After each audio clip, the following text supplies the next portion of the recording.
it. This is where it matters, real people and real lives. That's what politics is all about. In fact, has Trump made a good start? No. Straight answers, no spin, and just a couple of pints. How many fingers have I got up? About 10. So join me for Lee Anderson's Real World every Friday at 7 p.m. only on GB News.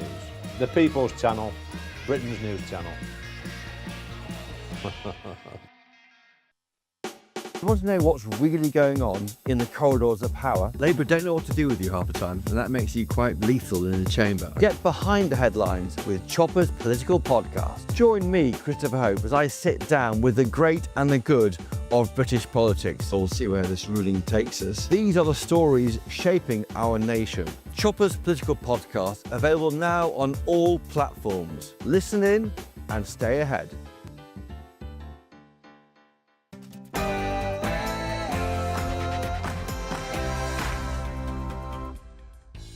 Good evening, this is Free Speech Nation with me, Josh Howie. On the show tonight, it's been 1 year on from the Supreme Court's landmark ruling on the definition of a woman. So why are the government still blocking single-sex spaces guidance?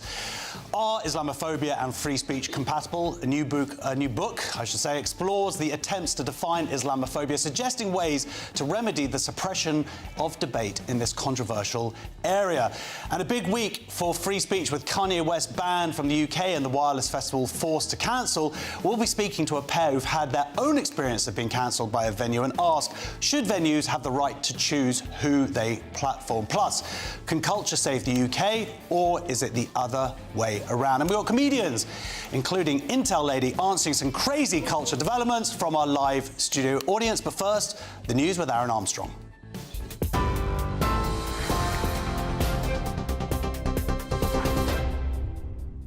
Thank you, Josh. Very good evening to you. Our headlines. Donald Trump's announced the US will begin an immediate blockade of the Strait of Hormuz. The US president says his Navy will block all ships trying to enter the vital waterway and will intercept every vessel that has paid a toll to Iran. Around a fifth of the world's oil and gas passes through the strait. Mr. Trump vowed any Iranian who fires at the US or at peaceful vessels will be, in his words, blown to hell, and confirmed the UK is one of several NATO allies sending minesweepers to help clear the strait. Speaking to Fox News, Mr. Trump confirmed the sides failed to reach a deal following 21 hours of talks in Islamabad because of Iran's nuclear ambitions. Well, we're going to be blockading. It'll take a little while, but it'll be effective pretty soon. And we had meetings yesterday. They, as you said, lasted 21 hours. That was a long meeting. We had some very, very good representatives, as you know, J.D. and Steve and Jared. So we were well represented, but we didn't get there on the important issue. They want to have nuclear weapons. They're not going to have nuclear weapons. I've been saying that for 30 years. I would never allow that to happen before I was in politics. And that country will not have nuclear weapons. Most countries shouldn't be allowed to have, but that country will not have nuclear weapons. Well, the Prime Minister has urged both sides to find a way through after US Vice President J.D. Vance confirmed negotiations broke down when Iran refused to accept their best and final offer. Iranian state media is blaming what they've described as excessive demands from Washington. Well, Sir Keir Starmer told the Sultan of Oman it's vital the ceasefire continues and that all parties avoid any further escalation in a phone call earlier. A man's been charged with murder after the fatal stabbing of Finbar Sullivan in North London on Tuesday. The 21-year-old died after the alleged attack in Primrose Hill. Police say Oluwada Milola Ogunyankinu, who's 27, was arrested on Friday and charged with murder today. He's due to appear at Stratford Magistrates Court on Monday. The Home Office is set to announce the closure of 11 hotels that house asylum seekers this week.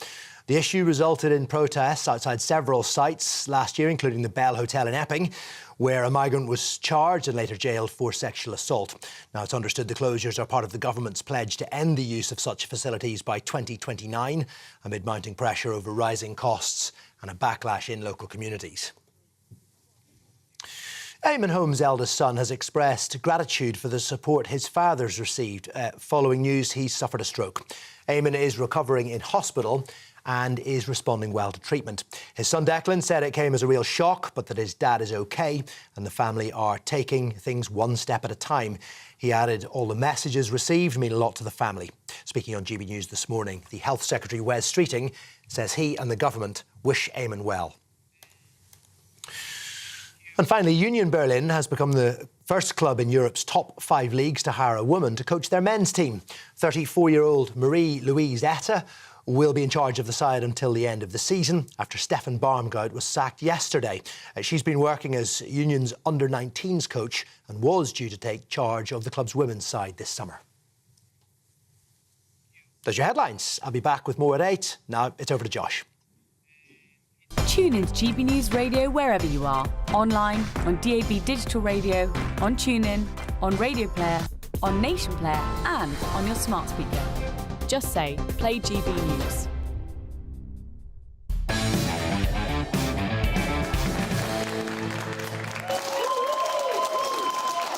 Welcome to Free Speech Nation with me, Josh Howie. This show where we cast our gaze across the spectrum of culture, current affairs and politics, doing our best to bring a bit of common sense to that which has become senseless. We have got a fantastic MMIWGTUSL LGBTQQIA+ show coming up, including Iran's pumping out of misinformation at an alarming rate. Are we equipped to sort out fact from fiction here in the UK? Sadiq Khan doesn't think so. But whose misinformation is he worried about? Plus, do venues have the right to choose who they platform? We'll be speaking to a pair whose brewery event of pornography was cancelled over the writer's gender-critical views.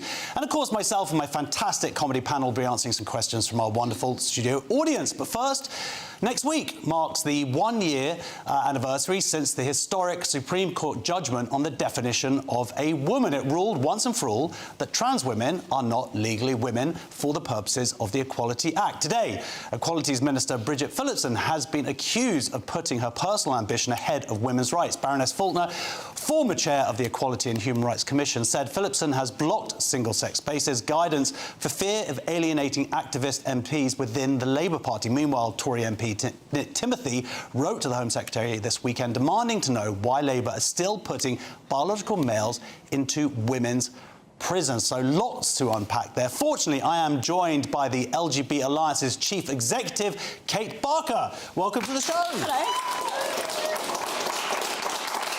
A big week. I can't actually believe it's been a year. It's really difficult to believe, isn't it? I mean, we were interveners in the case, so we were supporting the absolutely amazing 4 Women Scotland, and we joined with the Lesbian Project and Scottish Lesbians because we thought, you know, if there's anybody that's got skin in the game to try and show that sex matters, it's going to be somebody that's same-sex attracted. So we were really pleased to support an intervention there, and we were hugely delighted that it was successful. And of course, I don't think we were naive enough to think all of our problems would be solved overnight, but we certainly didn't think a year later people were still going to be quibbling about it, and that government ministers were, I think, being a bit derelicts in their duty in making it clear that this is the law. Well, I mean, we're all talking about Bridget Phillipson and the fact that she hasn't released her guidance yet, but even if she never releases it, it's still the law. And I think that's sending out a really tricky message to organisations like, for example, Scottish prisons. I mean, are we to believe that they are sitting around scratching their heads, completely flummoxed by the ruling, thinking, I wonder what that means. Does it mean that we can put men in women's prison, or does it mean that we can't put them in? Clearly they know, and they need to just get on with it. But this delay from the government is giving them and all kinds of institutions the opportunity to say, well, do you know, if we don't like a law, or possibly if we're an organisation that's kind of in the thrall of an activist cell, then maybe we can just kick it down the road and it doesn't matter. So I think that sets a really terrible precedent. Certainly when Keir Starmer came out and said, OK, this is the law and we're going to abide by it, and seemingly this government is obsessed with international law, yet when it comes to UK law, as you say, they seem to be kicking the can down the road. We have men still in women's prisons, and it couldn't have been clearer, right? People afterwards tried to sort of claim that it was muddied, and it was about as crystal clear as it gets, including the Equality and Human Rights Commission's guidance. That was very clear.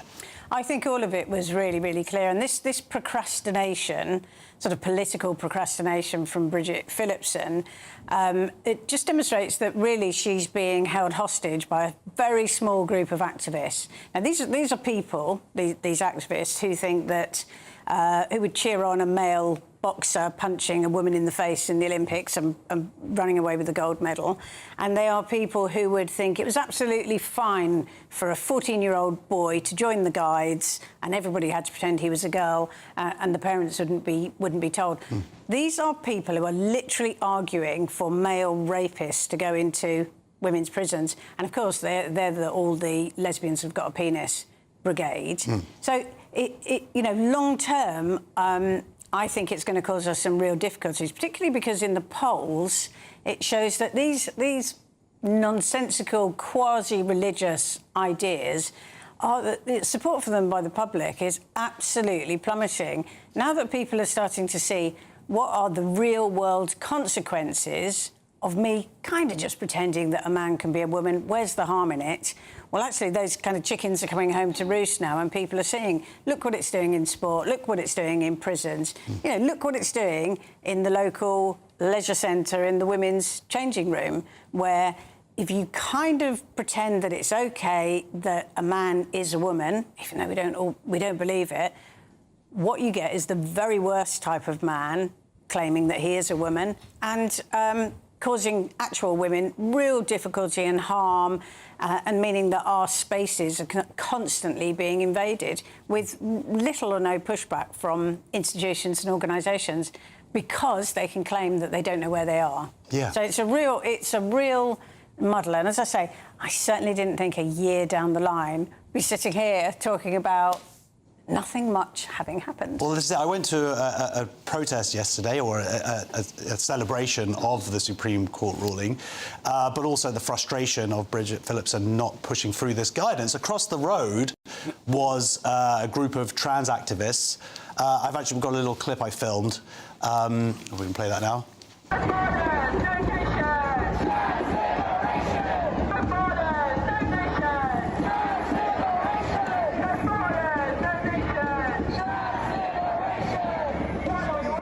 So what they're chanting out there is no borders, no nation, what we want is trans liberation. I don't know what that means. What does that mean? It's, well, this is it. And also there was some photos I took, and the sort of the demand for trans rights, yet some of the photos I took were talking about there we go, the only good turf is a dead one. This was metres from number 10. And by the way, surrounded by police. Yeah, and also something J.K. Rowling, a derogatory term, also saying TERFs can suck my trans willy, which goes back to what you were talking about here. I mean, it was only a few years ago that Stonewall said that defined homosexuality as same-gender attracted as opposed to same-sex attracted. So people now see this, and this is what this group of people are arguing to sort of move back to, I guess. Well, yeah, I think that gay people and the gay rights movement has been completely hijacked by an LGBTQ plus lobby. So Bridget Phillipson and others will say that they're acting in defence of LGBTQ plus people, which is really galling to hear, because we've been co-opted into this movement, which is actually entirely hostile to homosexuality. So we find ourselves in a really, really difficult position. And I also think that lots of politicians who really maybe haven't engaged with this issue quite as much as they should have still believe that somewhere out there is some middle ground compromise that might work. But there's no compromise on this issue. There is absolutely no middle ground.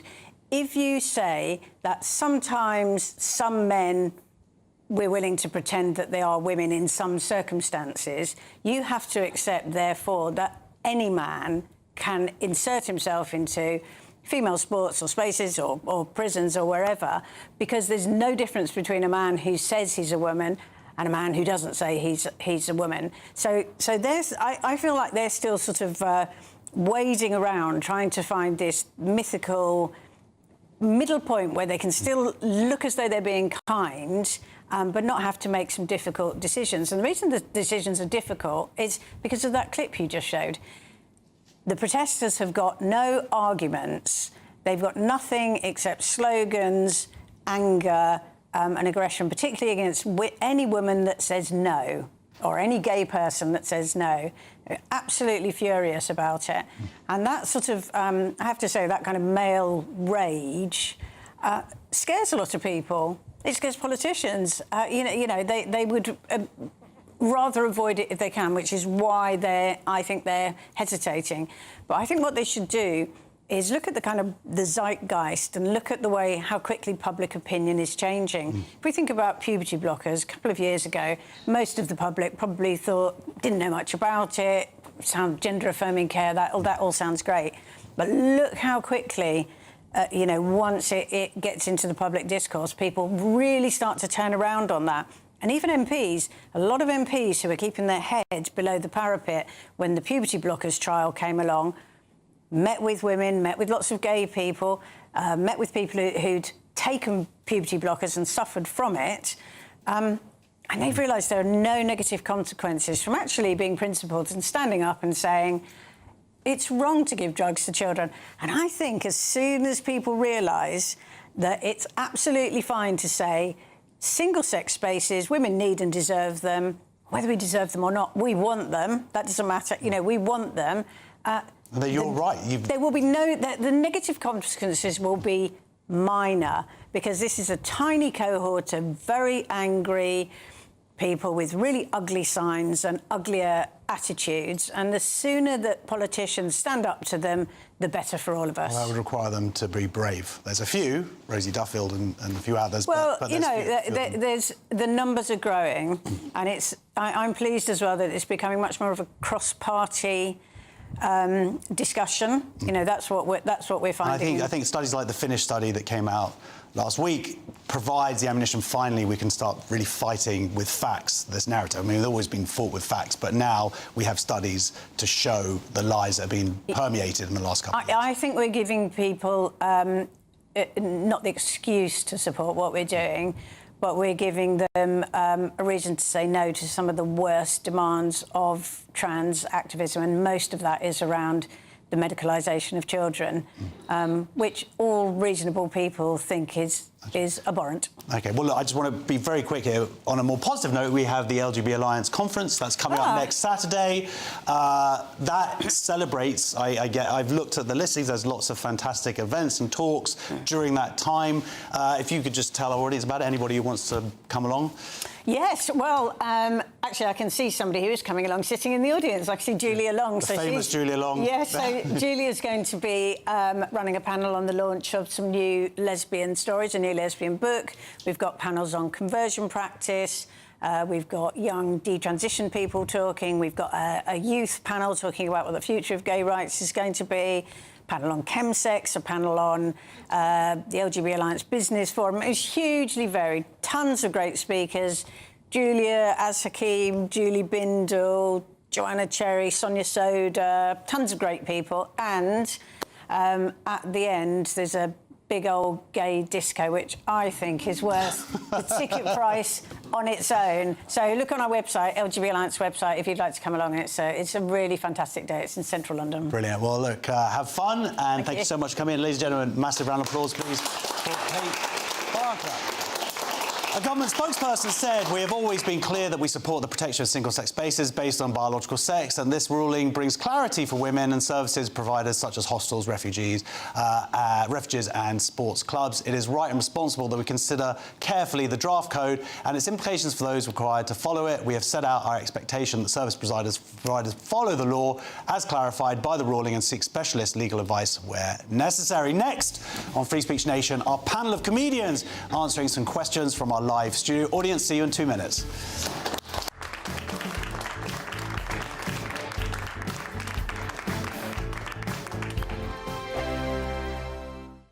Britain deserves a newsroom that puts the facts and your voice first. Well, and that's what you get on GB News. Lively debates, lively conversation. And we're not afraid to hold power to account. And each other. So join me, Andrew Pierce. And me, Miriam Gates, for Britain's Newsroom, weekdays from 9:30 on GB News. From court mornings, to warm family brunches, from football to tennis, in the car, in the kitchen. GB News Breakfast is there. With the stories you need and the conversations that matter. Anyway, let's talk business. Well, it has been a historic night in British politics. It's astonishing, isn't it? We're here again. To start your day just right. GB News Breakfast. Every morning from 6 a.m. Only on GB News. Britain's news channel. I've been in Westminster for a long time, but I know that though power may be here, its effect on people's lives is across the whole of the country. We may be where rules are made, but it's where they're implemented that matters. Join me, Jacob Rees-Mogg, for forthright and frank discussion on where Britain has come from, where it's going, and where it will end up. That's State of the Nation, Monday to Thursday, 8 to 9 o'clock. Vox Populi, Vox Dei. Westminster's full of talk, but out here, it's the real world. Am I allowed to talk then? No, that's it. This is where it matters, real people and real lives. That's what politics is all about. In fact, has Trump made a good start? No. Straight answers, no spin, and just a couple of pints. How many fingers have I got up? About 10. So join me for Lee Anderson's Real World every Friday at 7 p.m, only on GB News. The People's Channel, Britain's news channel. As soon as it hits 11 and the headlines come in, Late Edition brings you the breaking news from all the front pages. because the news is going to happen. So get a head start today. Patrick Christie's tonight, Late Edition. Alex Armstrong tonight, Late Edition. From 11 o'clock every night. Only on GB News, the People's Channel, Britain's news channel. Exciting news. Every Friday, my Patrick Christie's Tonight Show is going to have a twist to it. We're welcoming some special guests. You.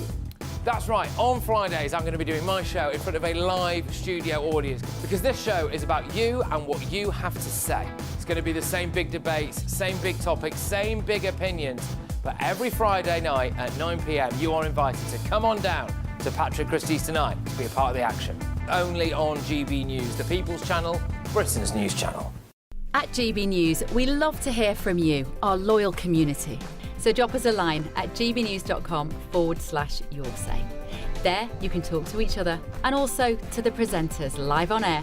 gbnews.com/yoursay, because GB News is your channel, Britain's news channel.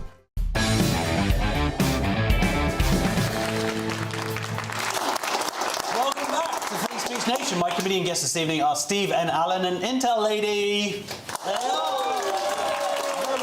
The Intel Lady and Intel Lady. How are you? You all right? Am I allowed to say your name? Yeah, it's Jenny. not a secret. Oh, okay, it's not a secret. Okay. How are you? All right? I'm really good, thank you. It's good to see you. It's like a rare gift to get you in London. Occasionally, yeah, I appear. She's like here. Magic. People aren't used to they probably like go, wait a minute, she doesn't have a wig on. Yeah, I know. This is what she looks like in real life. There, and Steve, I don't have a wig on either. Yeah, fair enough. I could do with one. I'll admit that. Yeah, fair This enough. is not a wig as well. This is just actual facial hair. Yes, it's very good. You're getting ready for the chemsex part of the LGB Alliance coming up next week. And walk straight through. Yeah. Right, we're going to get some questions from our audience, and our first question is from Antoine. Do you need a trigger warning for life? Oh, your mic. We didn't have the mic there, but that's absolutely fine. Do you need a trigger warning to choose life? This is the musical adaptation of Trainspotting, the iconic Irvine Welsh classic about heroin addicts in Edinburgh, has been hit with a bizarre trigger warning for drug use. Yes, audiences who show up to watch Trainspotting at the West End will have their hand held by this remarkable trigger warning, which one fan has labelled utter woke nonsense. So, did you know that Trainspotting had drugs in it? That is shocking. I think if they need to give out a trigger warning, it needs to be if you are walking through Sadiq Khan's London to the West End of London to see the show, you might see it in real life, people doing what they're doing in the actual show. Yeah, except you won't be able to film it because your phone will be gone. There you go. In Sadiq Khan's safe London. Exactly. See, I'm quite looking forward to this, Trainspotting the musical. Yeah. You're right, it doesn't need the trigger warning. However, normally I will rant about the pointlessness of trigger warnings, that you don't ruin it by giving away the ending half the time, and if you're not that much of an idiot, you deserve to be shocked if that's what you're going to do. But this one I slightly defend, because it just says may contain like scenes of drugs. If you went to see Trainspotting the musical and there were no drugs, you've watched the wrong kind of Trainspotting. And it would just be like, oh, I like trains. That would be terrible. Then what would you do if you want to see Scottish people on drugs? go to Glasgow, obviously, so it's not that difficult. But you know, it would help people know what they're getting. Fine, fair enough. But the trigger warnings always continue. There's a funny other story. Friend of the show, Octavia Evans, she wrote a piece this week about her university doing chocolate addiction. Like for her lecture, they were like, just warn you, there might be some chocolate addiction in the thing. Maybe that's going a little bit too far. But that would be maybe that's trace spotting too. Yeah, they've really thinned it out a bit. Like, oh, that Terry's chocolate orange got me. Yeah, well, it's got me. Right, let's move on to our next question from Jeff. Hello, Josh. Hey. This is of prime historical importance. Were the Victorians gender fluid? Yes, were the Victorians gender fluid? This is yes, the Bowes Museum in Barnard Castle, County Durham, has suggested that Victorian boys could be gender fluid. The museum claims gender fluidity was a feature of the 19th century childhoods because some boys wore dresses up to the age of 8. Critics have accused curators of rewriting history in an attempt to portray 21st century gender ideology as centuries old. Steve, this is fashions change. It is the dumbest attempt. Or you can try and rewrite history and you might get away with it. This is the weakest source because, right, what they're saying is, oh no, they weren't conforming to gender stereotypes in a time when the gender stereotype also included wearing a dress until you were 8. Literally conforming meant doing that. How are they trying to pull a fast one on this one? And exactly, and also I believe in Victorian times, pink was a boy's colour, and blue was a girl's colour, and it's just that's the culture. It doesn't mean that they were these sort of 8-year-old Victorian boys were sort of questioning their gender. Oh, maybe I'm a girl. But it's very on trend right now to queer history as much as possible. Queering history. Julie Bindel wrote an article about how they're queering history now, just to, you know, oh, that means this, that's gender fluid, this group of people obviously trans. It's just changing and shaping as much as they can to push an agenda, and it's just... Yeah, those ancient Greeks, they were wearing togas. I don't know what they were doing there. It's not a dress, it's not trousers. Make your mind up. They were all they-thems. And do not tell them about christening gowns. You know, because it didn't matter, you know, whether you're a girl or a boy. You wore a christening gown. That's normal. That's just how it is. That sounds fluid to me. Yeah, there's also, speaking of that, there is a study that's come out called Temporal Disobedience, Intersex Timescapes, Chronopolitics and Intersex Joy. And this basically argues that there's such a thing as trans time, that trans people will register time at a different level, which is why they wake up late. That is amazing. Well, I'm looking forward to that being published soon in the journal Feminist Theory. Brilliant. My favourite publication.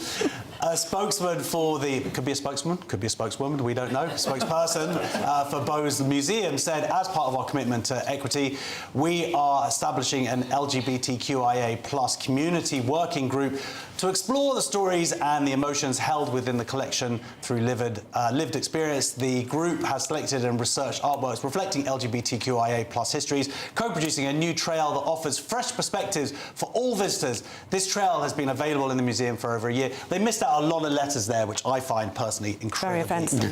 Yes. Our next question is from Jonathan. Is it a crime to fight Jew hate? Is it a crime to fight Jew hate? In which case, I am guilty. 52-year-old Tabitha Kaplan, who founded the campaign group Action on Anti-Semitism, has been told Kent police are looking into her campaign of email activism. It's after she reported an anti-Semitic art show to the police. The exhibition by artist Matthew Collins has been fiercely criticised for its alleged depiction of Jewish people as devils, baby-eaters and people who control the government and media. However, Kent police, looking into whether her campaign may have caused potential criminal offence, would argue different. So this is a mental inversion. This is sort of two-tier policing, I guess, at its worst. This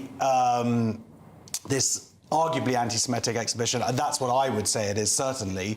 She organised an email campaign against it, and the police went, no, there are too many people emailing us. This is actually the real crime. That's so offensive. How dare you? How dare you? You've shut down our IT servers. But, you know, on the bright side, Jew hate is very on trend right now. It's big business. It's very on trend right now. And I hear that artist has been offered his own art tent at Glastonbury 2027. Wow. So, you know, there you go. And hopefully next year he'll be at Wireless. Exactly. He's going places, this artist. He deliberately draws like a 5-year-old, I hear. So, you know, it's very, you know...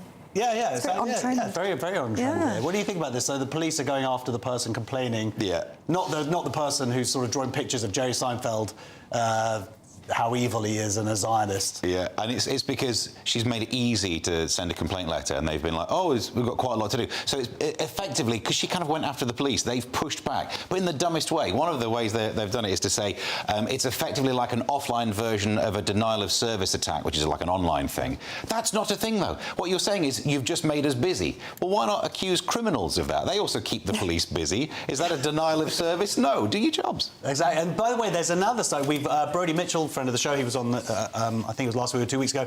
He's the student who has been, basically, he had a couple of weeks of his school cancelled because he had this accusation. He is now potentially up for being a hate crime for calling a keffiyeh a tea towel. So they are investigating. It's gone to the CPS to decide whether this was a hate crime. No wonder they're busy. Yes, exactly.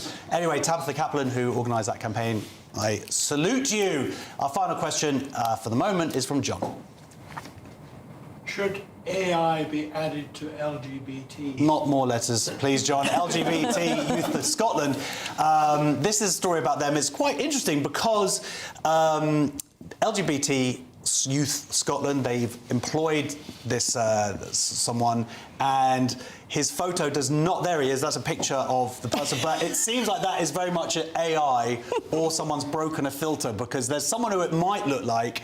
They've claimed this, I believe his name's Timothy Westwood. He claimed to have like high roles in various organisations. They haven't been able to prove that that's the case. The thing about LGBT Youth Scotland is that they've received millions of pounds of taxpayers' money, and this is an organisation that has serious safeguarding concerns in its history. It's employed people who turn out to be sex offenders towards kids, and now there's this sort of AI person. And he's called Tim Westwood as well. And he looks, obviously that is a really bad AI pic of him, but they've made him look like Christopher Walken in, is it View to a Kill? Yeah. Christopher Walken in View to a Kill, and Slight Ken doll. All smooth down there. It's all very, very, very weird. All smooth down all smooth down there. Well, Ken doll. But it's that, to me, he's a bit of an international man of mystery now, isn't he? This Tim Westwood guy. Anyone who used to listen to the radio. So. But so what I don't understand about this is why bother? So it turns out it does exist, because Amnesty said he did work for them, but not in a role as high as the CV of Tim Westwood claims. So basically what we've got is, I don't know why they bothered with an AI image anyway. He actually exists, but his CV is fully Rachel Reeves, right? It's more made up than not. It would be better if it were AI on that board. Do you know what I mean? Get ChatGPT in a wig, and I think probably you get someone there making better decisions. Fair enough. Yeah. Well, look, we're going to go to our MMIW, 2SL, LGBTQIA+ break now. Next on Free Speech Nation, we're going to be asking, are free speech and Islamophobia compatible? See you in 2 minutes.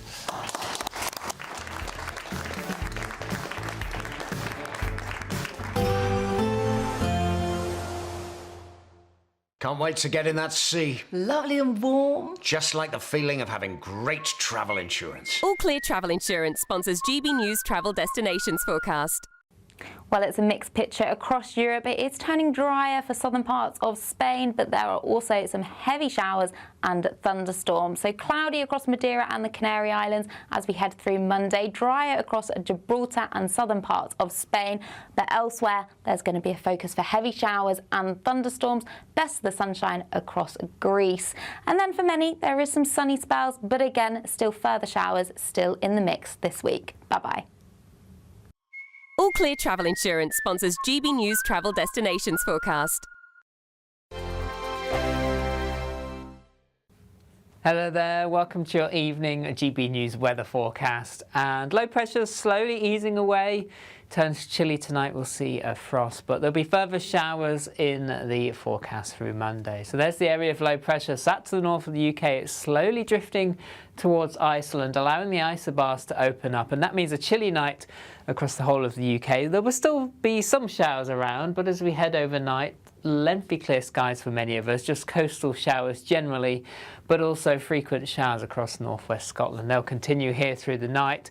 Under the clearest skies, towns and cities will dip away to around 2 or 3 degrees, but in the countryside, a touch of frost is possible, -2 or so in places. But it does mean a sunny start to Monday morning, with the exception again across northern and western Scotland here. Frequent showers first thing, a little wintry over the higher ground, best of the sunshine in the east and the south of Scotland. A chilly but bright start for Northern Ireland and northern England as well. And the rest of England and Wales also a chilly but sunny start, temperatures around 4 or 5 degrees. But in that April sunshine, temperatures should start to rise quite nicely. But at the same time, so do the shower clouds. Sunny skies initially, but as we move through the morning into the afternoon, the clouds will bubble up and we'll see some showers developing. Some of these could be heavy at times, the risk of some hail and thunder as well. And winds generally lighter than recent days, so those showers a little more slow moving. And temperatures for most between 9 and 15 degrees. So in the sunshine, not feeling too bad. Another chilly start to Tuesday morning, a patchy frost, and then clouding over from the west as we go through the day. Best of the sunshine across northern and eastern parts as we go through into the afternoon, but even here clouding over eventually with the risk of some patchy rain moving in. Through next week, it stays generally changeable, further spells of rain at times, but turning a little warmer. Join me, Nana Akweer, for an informative, interactive news programme with a difference. It's fun. No, he didn't say that, Dave. I'm so surprised. I think there's an element of truth to that. Join me from 3 p.m. every weekend, only on GB News, Britain's news channel. Breaking news, live updates, stories that matter. From the heart of the GB newsroom to every corner of Britain, with our team of dedicated journalists across the UK. GB News bulletins are there to deliver the latest news that matters to you. Bulletins on GB News, the People's Channel, Britain's news channel. As soon as it hits 11 and the headlines come in, Late Edition brings you the breaking news from all the front pages. because the news is going to happen. So get a head start today. Patrikarakos tonight, Late Edition. Alex Armstrong tonight, Late Edition. From 11 o'clock every night. Only on GB News, the People's Channel, Britain's news channel.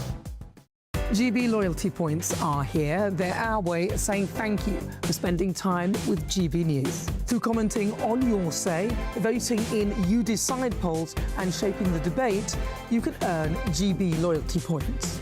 Unlock rewards, reach milestones and climb leaderboards. Don't just watch our programmes, come and be part of them. Get started by scanning the QR code or go to gbnews.com/loyalty points.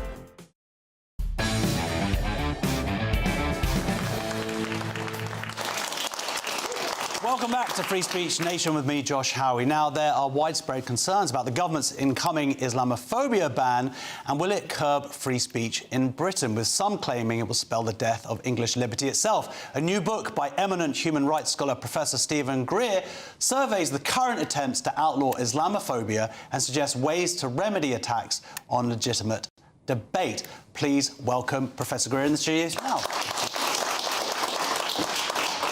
I agree with you, this is a huge issue. Why, is that why you wrote the book? What specifically made you write it? Yes, well, as you know, I published a book in 2023 entitled Falsely Accused of Islamophobia, My Struggle Against Academic Cancellation, the clues in the title, and we've had a discussion about that. But in writing that book, I realised that my case of a false accusation was only one of many in this country and abroad. And I wanted to examine the whole field, or the wider compass, and especially since the debate in this country was accelerating all the time, so that's why I did it. Did you find as you were writing the book that there were certain things that were happening that you were like, oh no, I've got to scrap that chapter, I've got to go back to the beginning? That's exactly what happened, because it was supposed to come out in January last year, and then the government announced the working group. And that kept being delayed and delayed and delayed. This is the book here. And I wanted to include that, because that is a milestone in the debate. I don't think it actually bans Islamophobia. The way in which the debate has panned out is that this new definition is a definition of anti-Muslim hostility. The term Islamophobia is dropped from the official discourse, and there's several things about the definition which are quite welcome, not least because it includes critical things you can say about Islam, including ridiculing and insulting the faith, which are not, don't amount to anti-Muslim hostility, but there are other things that are less welcome. For example, it may well be that the debate will shift from Islamophobic expression to prejudicial stereotyping, which is kind of the substitute term. But even that requires an intention to encourage hatred towards Muslims. So, what about encouraging hatred towards Islam as an ideology? Well, the definition and the guidance that goes along with it have attempted to draw that distinction more sharply, and that was one of the things I've attempted to do in the book. Do you think that the government's guidance makes that distinction? Well, I'm not saying that people should go out and hate Islam, but you have the right to hate an ideology, any ideology in this country. Yes. I don't think it's sharply enough drawn yet, but they say that this new definition is a work in progress. So, and it is welcome that they have actually set out the free speech or the freedom of expression territory, which allows you. And I was quite surprised to read that they actually said you can ridicule and insult any faith, including Islam. I think that's probably quite a major step forward. But the two things that have always been absent from the debate, and they're still absent from the definition and the guidance, and which are in my book, which I spent a lot of time crafting, are an account of the relevant law, because the new definition doesn't really take that debate any further forward, and there's a failure to engage with the relevant law and a failure to tell us why we needed a definition of anti-Muslim hostility. Because there is those things that it's meant to address are already crimes. Exactly. If you beat up somebody... Yes, exactly. There's been no attempt to tell us what Muslims believe, how they practice, and what conduct this might lead to. So, and that's very controversial territory, of course, because we've had debates about jihadi terrorism, and if you call it, there is a view that if you call it Islamist terrorism, that's Islamophobic, or the grooming gangs controversy. If you include any reference to the faith or the ethnicity of those who've been charged in the notorious cases, that's Islamophobic. But now the government's instigated an inquiry that expressly includes those factors. So in the grooming scandals, the inquiry is going to look at ethnicity, faith, background, culture, all those things that people said should have been looked at, but when they made this claim, they were denounced as Islamophobes. So, and the whole question of the alleged Islamization of school curricula, that's another thing that's again on. If you accused anybody or said, there's a problem here with certain schools, there's an attempt to Islamize the curriculum, oh, you're an Islamophobe. In other words, before this new definition, and it may well still be the case afterwards, but anyway, anybody who criticised Islam or Muslims was denounced as an Islamophobe. And now I'm hoping it'll be less credible for that. That's interesting. That's an interesting take, because yes, I mean, people, including myself, would argue Islamophobia as a word was set up specifically to prevent criticism of Islam in any way. Exactly. It was a sort of misnomer, and the idea of Islamophobia and free speech, the two are not compatible in any way. But by changing it to anti-Muslim hatred and saying it's okay to criticise the ideology, that's arguably a positive step. Yes, I think it is, and that was one of the things my book set out to try and achieve, and it's documented the debate and it's criticised the previous iterations or attempts to make the case against Islamophobic expression. So, yeah. But do you, I mean, the reality also goes to what we look at the ground. Where some people say that the Batley school teacher still in hiding after 5 years. So there can be as many definitions as we want, and we can get all intellectual about it. But the reality is, this person criticised Islam, or showed a part of Islam that some Muslims did not like, and then went into hiding for their life and are still in hiding. So we seem to have a problem with this country about being able to criticise Islam. This is not just us, but other countries have a problem with it.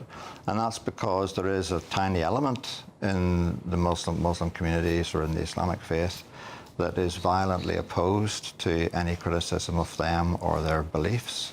And unless we, as non-Muslims and who object to this, support those Muslims who also object to it, I don't think we're going to make any significant progress. So the way forward is, and this is another thing I hope my book will do, is to fortify non-Muslims and Muslims who object to the attempt to stigmatise people as wrongly for Islamophobia will rally around this cause and try and limit this kind of phenomenon, these kind of developments. Okay. Well, look, thank you very much for coming. I should say you are launching this book with the Free Speech Union this week on Wednesday. You can go to their website, find some tickets and ask the professor some questions yourself. Thank you very much for joining us, Professor Greer. Next on Free Speech Nation, can political messaging ever be removed from football? We'll find out in 2 minutes.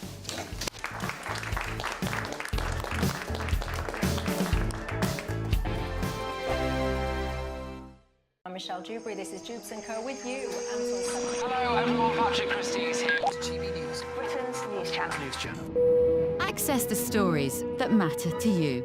Take the GB News family with you on any device. And as long as you have an internet connection, tune in to GB News, anywhere on the planet or beyond. GB News, the People's Channel, Britain's news channel.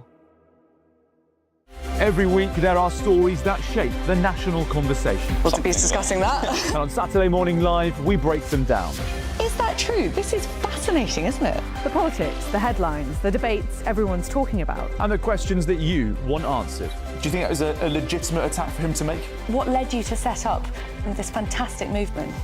You know what? It's a great question, Olivia. So what are you waiting for? Your weekend starts here. Saturdays at 10 a.m, only on GB News. Do you trust what you're being told? Good, because neither do I. Those are just facts. I'm Alex Armstrong, and on my show, we'll expose the spin. Well, I want to answer that because you didn't let me last time, because you always speak over me. The broken promises. To deny that is denying the truth. And the hypocrisy. We can allow. Politics, policy, parliament. Nothing is off limits. No sugarcoating, no fear of offence, just the truth laid bare. Tune in every Saturday and Sunday at 9 p.m. for Alex Armstrong Tonight, only on GB News, Britain's news channel. Westminster's full of talk, but out here, it's the real world. Am I allowed to talk now? No, that's it. This is where it matters, real people and real lives. That's what politics is all about. The fact has Trump made a good start? No. Straight answers, no spin, and just a couple of pints. How many fingers have I got up? About 10. So join me for Lee Anderson's Real World every Friday at 7 p.m, only on GB News. The People's Channel, Britain's news channel. Britain deserves a newsroom that puts the facts and your voice first. Well, and that's what you get on GB News. Lively debates, lively conversation. And we're not afraid to hold power to account. And each other. So join me, Andrew Pierce. And me, Miriam Gates, for Britain's Newsroom, weekdays from 9:30 on GB News. You want to know what's really going on in the corridors of power? Labour don't know what to do with you half the time, and that makes you quite lethal in the chamber. Get behind the headlines with Chopper's political podcast. Join me, Christopher Hope, as I sit down with the great and the good of British politics. We'll see where this ruling takes us. These are the stories shaping our nation. Chopper's political podcast, available now on all platforms. Listen in and stay ahead.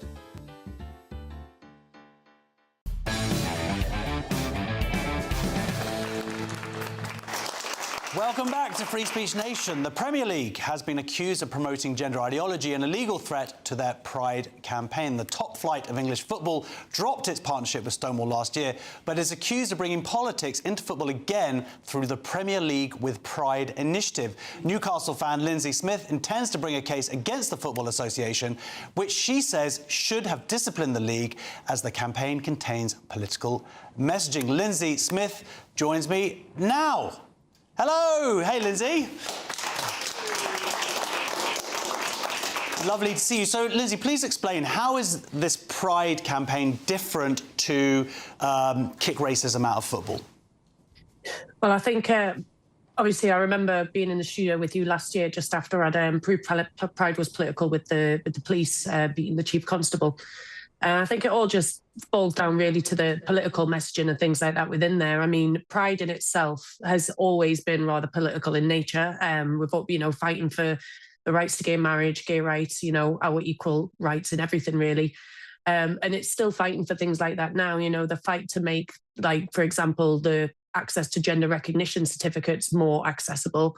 The wanting males to come into female sports and things like that. I mean, we had a load of women marching yesterday because we still don't have clarification on the Supreme Court ruling, and they're still fighting back against all of that as well. So, it's in essence, the whole thing is political, and I just don't believe it has any place there, given the fact that they hold players and staff, etc., to account if they have any sort of political or religious messaging. I just think it's important to hold the league and the FA themselves to the exact same standard. I mean, I guess so. It seems like that kicking racism out of football isn't trying to bring any legislative, I can never say the word legislative, change in itself, but arguably Pride, by pushing things like self-ID and, as you say, men and women's sports, that is trying to make a change. So that's the difference, I guess. Yeah, trying to bring change in law and things like that. Like you say, you have the Gender Recognition Act and things like that. That's all stuff that is pushed within Pride. Even in the High Court last year, it was abundantly clear that there is political messaging and the politics is very strong within Pride itself. So it's ultimately, it just boils down, and it's not just, it's not an attack on Pride or anything like that. It's purely because of the political messaging, and it's making sure that the FA and the Premier League are held to the same standards that they seem so keen to hold everybody else to, What I'd be interested to see is if they do a Pride event at the same time as they do a Ramadan event as well, and then we can see what happens there. They seem to be not focusing necessarily on the actual football. Yeah, I mean, you had last year, I think it was Mark Gahey wrote Jesus Loves You on his armband. We saw that just pop up a second ago. And he was threatened with sanctions for having that on there. Yet we see players being allowed to break fast and the game stopped so people could break their fast for Ramadan, and obviously, it's a very physical game, so I can understand that it would be difficult to play if you're not able to eat or anything, and you do need to break your fast. But there's just that conflict of what they will allow and won't allow. Some religious things are allowed, some religious aren't, So it's really just trying to get consistency in there. It's opening up a can of worms. If you allow one side, you're going to have to allow the other. So it's either got to be one way or the other. Either they're going to be allowed to, the players and staff and anyone associated, they're allowed to express the religious or political nature, or they're not at all, but everybody needs to be held to the same standard, and that includes the FA themselves and the Premier League. Absolutely. I mean, do you think that the FA are just really upset that you got into football? Because you have just been fighting for years for this now and winning. Yeah. I think Newcastle United have definitely rued the day they decided to pick on me, to be honest with you. I think I've just been nothing but an utter headache for the Premier League, the FA and the football club itself since this whole thing began with me, really. It's not a fight I ever asked to be in. It's not a position I ever thought I'd find myself in, but I've found myself able to do these things, and I intend to do it. Really, someone has to stand up, and whether not everybody agrees, people are misunderstanding the point in what I'm doing, but at the end of the day, it needs to be done, because as much as they're saying it's to be inclusive, unfortunately, this is extremely exclusive to a lot of people as well. And there's a lot of people that don't like seeing this political message inside the game. And there are a lot of people who don't feel like it's inclusive to them when they're doing it. So, it's a battle that I found myself in. So I'm just going to keep trucking at it. And I'm just lucky I've got great lawyers as well who are willing to do this with me, and take me on board. Like, it's the same lawyers that I used to do the police, take the police to High Court last year. And I think I remember saying to you when I was in the studio, you said, "What's next?" I'm pretty sure I said it was the FA and the Premier League. So at least I'm true to my word. No, absolutely. I mean, because some people would say that there is a problem of homophobia within football, because, of course, none of the main players in any of the leagues, I understand, have come out as gay. So you could sort of see that what they're trying to push here, but of course that comes with Pride pushing through all this gender ideology stuff at the same time. Yeah. I mean, what makes me uncomfortable with it as well is the talk about, giving education to kids under the age of 12 and stuff who are within the game. And for me, that just makes me wholly uncomfortable. We don't need to be doing things like that, because it's not education on, I never needed to be educated on how to be gay or what it was to be gay. You kind of walk through life and you learn. And you learn through your experiences, whether they be good or bad. That's what helps you build character and strength to really walk through the world. But She got straight. Thank you so much. Big round of applause. Linzi Smith. She keeps on fighting. She's always fighting. Look at her. She's a fighter. That's the end of the first hour on Free Speech Nation. Don't go away. Plenty more to come between now and 9 o'clock. See you in a couple of minutes. Expect warm spells with the odd rude interruption. Box Boiler sponsors the weather on GB News. Hello there, welcome to your evening GB News weather forecast. And low pressure slowly easing away. Turns chilly tonight, we'll see a frost, but there'll be further showers in the forecast through Monday. So there's the area of low pressure. Sat to the north of the UK, it's slowly drifting towards Iceland, allowing the isobars to open up. And that means a chilly night across the whole of the UK. There will still be some showers around, but as we head overnight, lengthy clear skies for many of us, just coastal showers generally, but also frequent showers across northwest Scotland. They'll continue here through the night. Under the clearest skies, towns and cities will dip away to around 2 or 3 degrees, but in the countryside, a touch of frost is possible, -2 or so in places. But it does mean a sunny start to Monday morning, with the exception again across northern and western Scotland here. Frequent showers first thing, a little wintry over the higher ground, best of the sunshine in the east and the south of Scotland.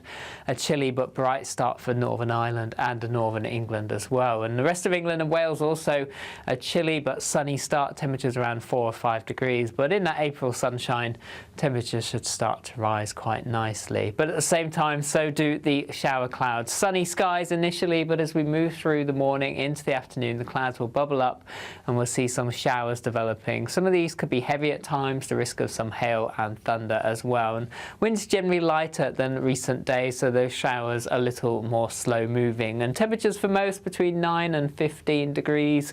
So in the sunshine, not feeling too bad. Another chilly start to Tuesday morning, a patchy frost, and then clouding over from the west as we go through the day. Best of the sunshine across northern and eastern parts as we go through into the afternoon, but even here clouding over eventually with the risk of some patchy rain moving in. Through next week, it stays generally changeable, further spells of rain at times, but turning a little warmer. Expect warm spells with the odd rude interruption. Box Boiler sponsors the weather on GB News. Make sure you don't miss out on your chance to win big.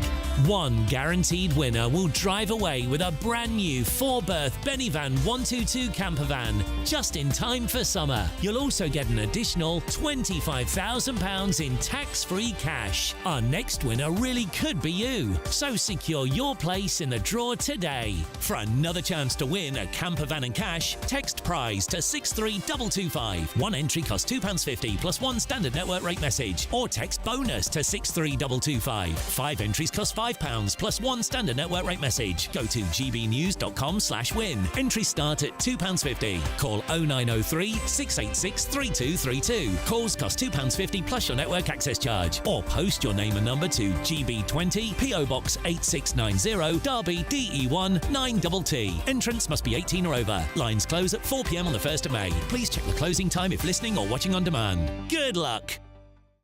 Exciting news. Every Friday, my Patrick Christie's Tonight Show is going to have a twist to it. We're welcoming some special guests. You. That's right, on Fridays I'm going to be doing my show in front of a live studio audience because this show is about you and what you have to say. It's going to be the same big debates, same big topics, same big opinions, but every Friday night at 9 p.m. you are invited to come on down to Patrick Christie's Tonight to be a part of the action. Only on GB News, the People's Channel, Britain's news channel. Join me, Nana Akweer, for an informative, interactive news programme with a difference.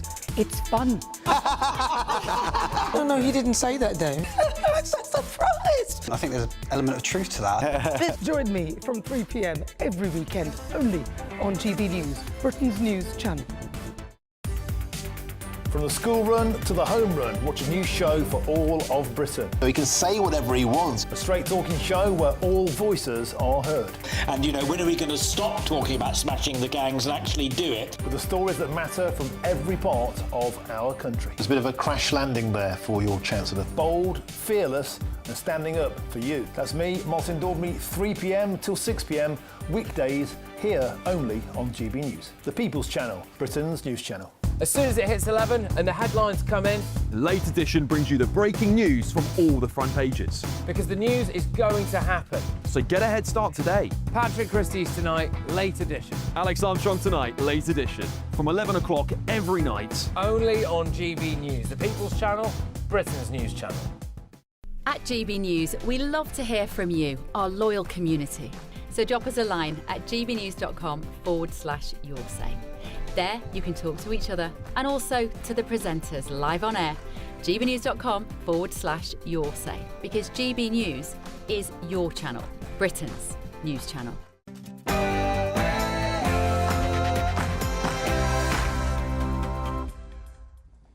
There's plenty more still to come on Free Speech Nation this week. Do venues have the right to choose who they platform? Is misinformation winning the war abroad and at home? Plus, can culture save the UK or will it be the other way around? But first, we're going to get a news update from Aaron Armstrong.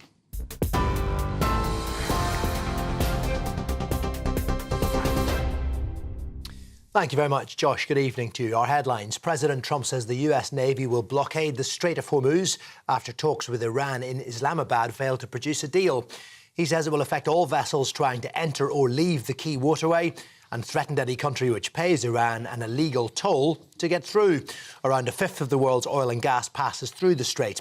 Mr. Trump claims the UK is one of a number of NATO countries who've offered to help clear the vital shipping route. Although GB News understands British forces will not be involved in the blockade. The US president again expressed frustration with the Allied response to the war in an interview with Fox News. We're very disappointed with NATO. We're very, very disappointed that they didn't come. Now they want to come and they want to help with the strait, and it won't take long to clean it out. So we're going to clean out the strait, and they'll be able to use the strait in not too long a distance.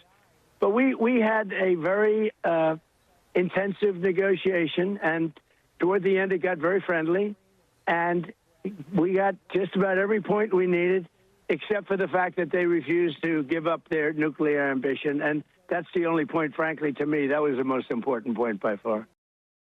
The Health Secretary, Wes Streeting, says he'll no longer turn a blind eye to the use of so-called corridor care in NHS trusts. New government plans will see teams of expert clinicians deployed to the worst performing trusts to help with patient flow. And from next month, data will be published to expose the extent of the practice. It's part of wider efforts to reduce pressure on A&E departments, including the establishment of 40 new same-day urgent care centres. A 19-year-old woman who died after a dog attack in Essex has been named by police as Jamie Lee Biscoe. The teenager was found with serious injuries at a property in Long Hyde in Leaden Rodding on Friday night. She was pronounced dead at the scene. Essex police say the dog seized was a family pet, believed to be a lurcher cross. A 37-year-old man who was arrested has been bailed until July, whilst inquiries continue. More than 500 people have been arrested during a protest against the ban on Palestine action. The Metropolitan Police confirmed all arrests made during the demonstration in London's Trafalgar Square are for showing support for a prescribed terrorist organisation. The ages of those detained range from 18 to 87. More than 2,200 people have been arrested for allegedly expressing support for Palestine action since it was banned under the Terrorism Act last summer. The ban was ruled unlawful in February, but remained in place pending an appeal. The TV presenter Dan Walker will appear at an employment tribunal this month, accused of sexism, misogyny against a black woman and bullying of a co-host. It's reported the former BBC Breakfast host will face his former Channel 5 co-anchor, Claudia Leeser van der Puye, at the hearing on the 20th of April. It is expected to last up to 4 days. Walker profusely denies the allegations.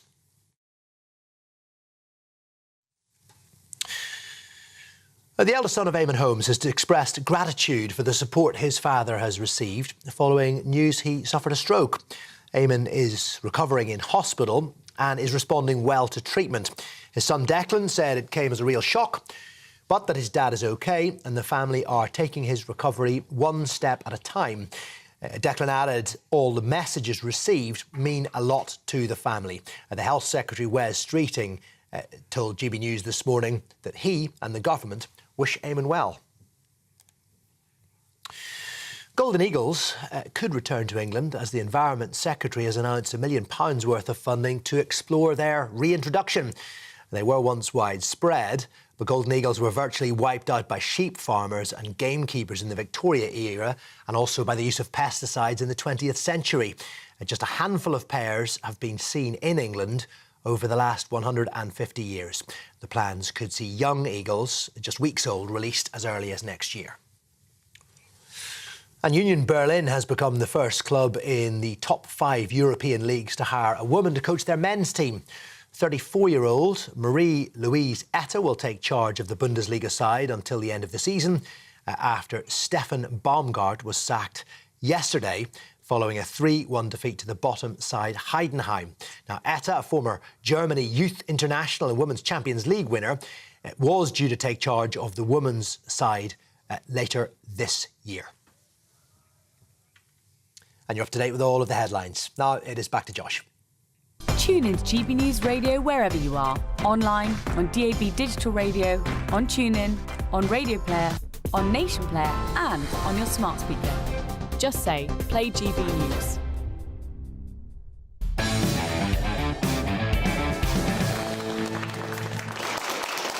Welcome back to Free Speech Nation with me, Josh Howie. Now, a brewery in Gloucestershire has found itself in a free speech row after they cancelled an event with Joe Bartosch and Rob Jessel due to their gender-critical views. In a social media post, they said, after reviewing the author's views, we recognise that some content could challenge the identity and safety of members of our trans community, which conflicts with the values we uphold. It comes a week after the Wireless Festival clashed with the British government by attempting to host Kanye West before his arrival was quashed by the Home Office.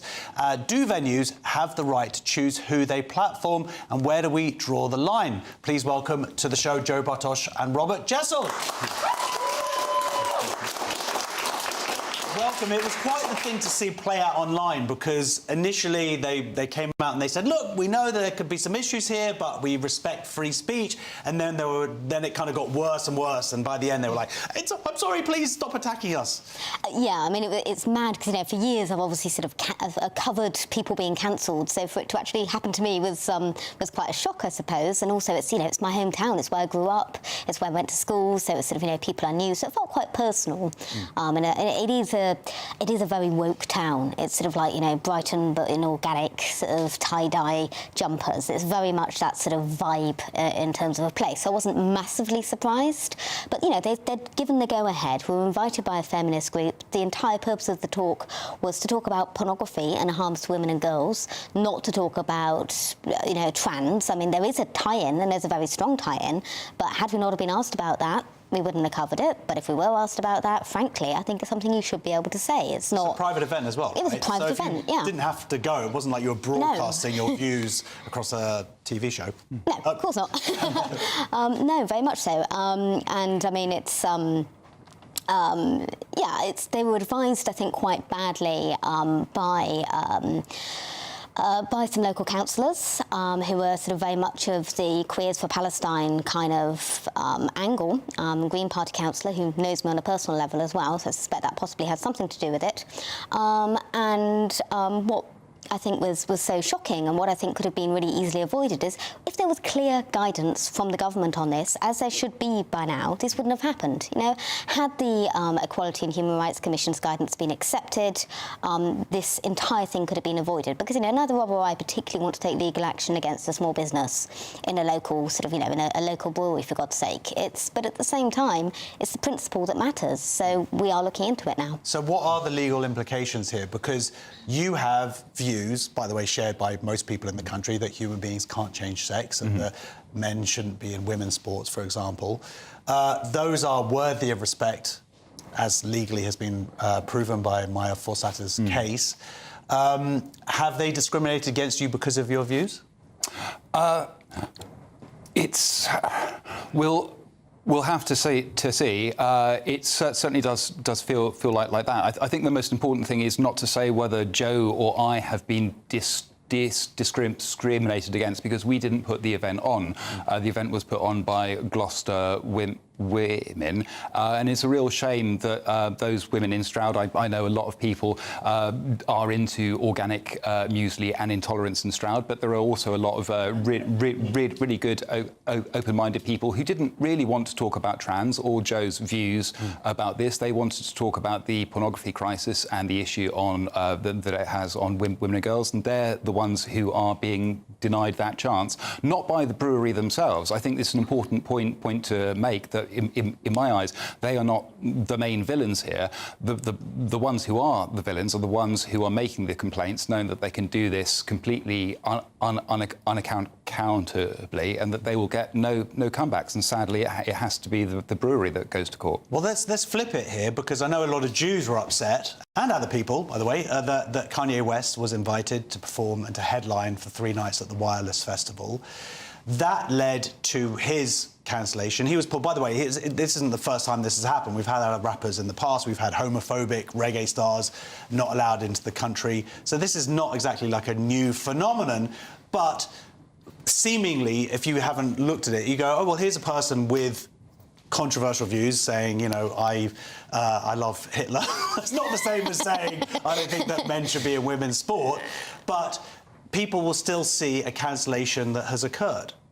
Yeah, and I mean, I have some sympathy with that. I can see it's a really tricky issue. To me, I can't help thinking that puts the onus on the individual, on him, whereas actually the problem of anti-Semitism and indeed misogyny, both of which I think quite often overlap, and I think he's very much guilty of both, I think in a way it personalises it, it makes it about him. I think had they have actually allowed him to go on stage and then arrested him and really prosecuted the hell out of him had he have crossed the line, I think that would have been a different matter. I do think there's an argument to be made about separating the art from the artist.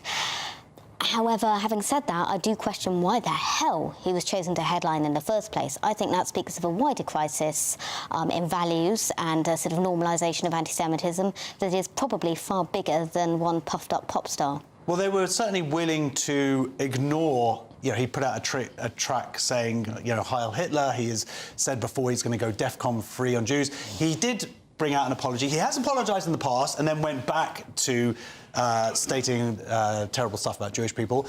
He's apologised again, coincidentally, just as he's about to release an album. But maybe perhaps Wireless Festival should have waited to see that he actually acted upon this rather than just sort of taking his word for it. I think there's... I know you're a big Kanye West fan, so you're very disappointed. I'm a huge fan. I think by denying someone like Kanye West the chance to perform and actually behave or not is denying all of us the chance to react to it. obviously I wasn't around in the 1930s, but what feels a bit different from this era where anti-Semitism is on the rise, and I'd like to know your views, but it feels like the Jews have allies this time, that there are enough people who remember history, and even though they aren't Jews themselves, are prepared to march with you, and I hope you've seen that at Absolutely. I think there's a silent majority is absolutely waking up, recognises this isn't just about Jewish people at all. This is actually about it's a civilizational fight about, you know, the survival of the West and of this country and the values that we hold dear, how it's all intertwined. The question then becomes, but really you have to look at like this. The Wireless Festival is it's a privately owned company. I believe it's Live Nation who booked it. The question becomes then about the ramifications of booking someone like Kanye West. You know, you have Bob Vylan, but for concerts, he's chanting "Death to the IDF." That's become popularized throughout Europe now. People chanting for the death of Jews. They would say it's just the IDF, but really they're chanting for the death of Jews. It is a tricky one, and I do sympathise with the Brewery. They have the right to cancel events, do they? But at the same time, I guess the difference is, like I said before, you're not saying, you're not putting out a song saying, Heil Hitler. You have your views, and actually the talk that you were talking about had nothing to do with this anyway. Yeah, I mean, somebody did say that it was like asking Andrew Tate to talk about gardening, which I thought was kind of funny, but obviously wrong. In all fairness, I mean, I guess they are legally protected views. And I think they're also just common sense. And I do think there is a difference there. And I suppose what concerns me slightly as well about the cancellation is I know that that with Kanye West, he's used cancellations and said that cancellation itself is evidence of Jewish power. So it kind of feeds into that conspiracy theory, which I can see is really, really tricky. When it comes to, whether organisations have the right to... I mean, I don't think it should really be up to a brewery to have a set of morals or beliefs about anything. They sell beer, for God's sake. They should just stick to selling beer. I mean, that's what they do. Well, you would think these private companies, that they would just focus on that, and what's happened over the last decade or so is we've seen private enterprise virtue signal and step beyond the remit of, in this case, making beer. You say that you don't think that they should be blamed or you feel sorry for them. I would argue that the cowardice of them not standing up for you. But then, again, I just don't want to be a hypocrite here, because the Wireless Festival, you could say, well, then they should fight for the right for Kanye West to perform. So this is where are we going to find the line? If it's a private enterprise, then, of course, then you go, well, free speech would be that people could protest your event if it had happened. Oh, yeah, that would be their free speech. And to be honest, I'll be totally fine with that. And I do think there's... I do think there's a bright line between believing that there are two sexes and glorifying Hitler. I think that's pretty clear.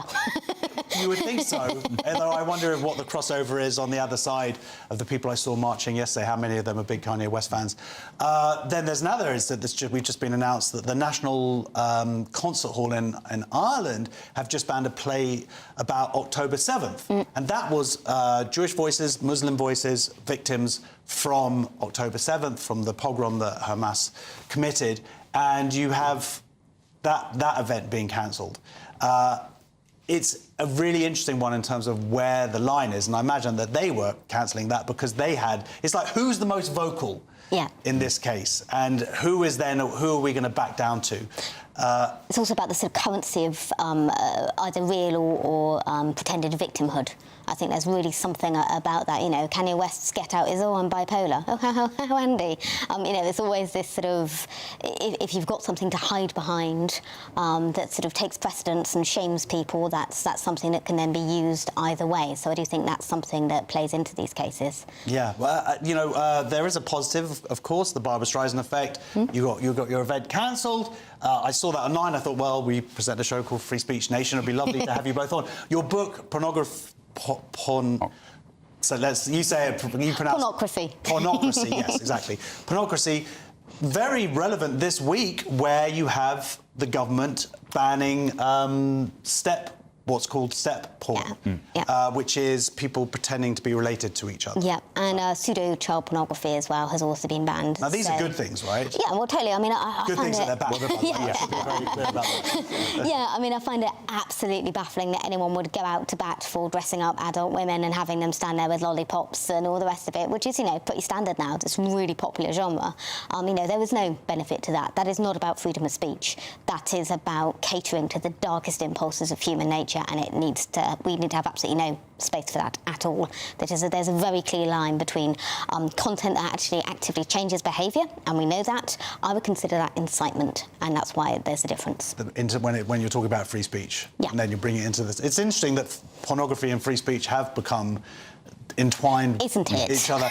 There's an irony here that incest and the marrying of cousins has not been outlawed. So you can't, or you won't be able to watch it, but you can still marry your cousin in real life. That seems to be a contradiction that the government doesn't necessarily want to grapple with. Well, one of the things that's not being spoken of enough is that the whole step porn thing is a cover for, for real pretended sexual relationships between actors portraying mothers and sons and real brothers and sisters, that the platforms put the word step in there because they knew that if they didn't, that would be the reddest of red flags.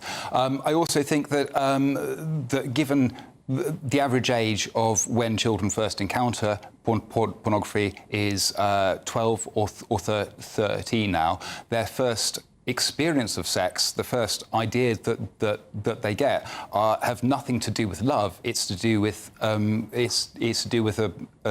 abuse, and I think some action needs to be taken to make sure that children are not coming across this. Well, that's an unfortunate use of words, arguably. OK, no one laughing at that. Fair enough. Well, it's an interesting debate. I hope you find an alternative venue so you can have this conversation properly, give it the time that it deserves. And you can buy Pornocracy from your good bookshops. Probably not W.H. Smith's. I don't know, maybe. Anyway, thank you very... Oh, you can? OK, wonderful. Well, big round of applause, please, for our guest, Jessel and Bartosch. Next on Free Speech Nation, our panel of comedians are going to be answering some more questions from our live audience. See you in a couple of minutes.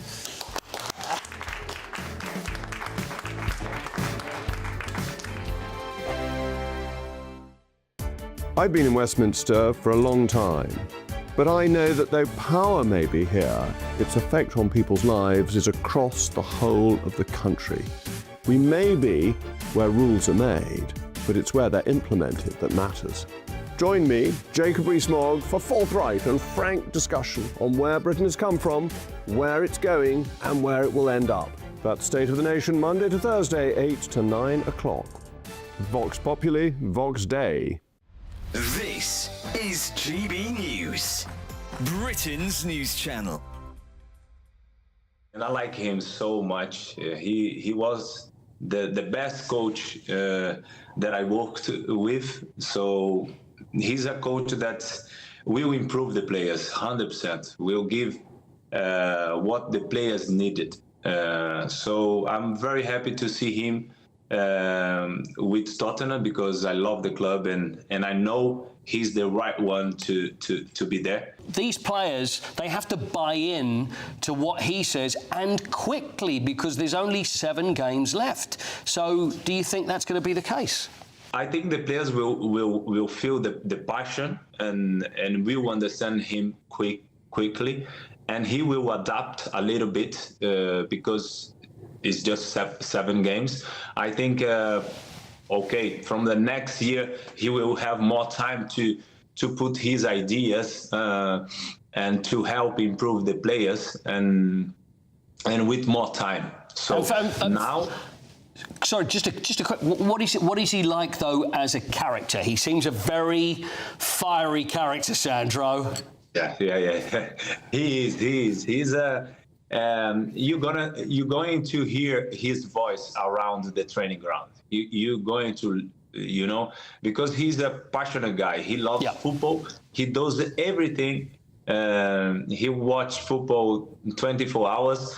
and well, it's good to have someone that loves the game like him at our club, and I'm sure the fans will love him because the fans will see, the fans will understand how deserved he is.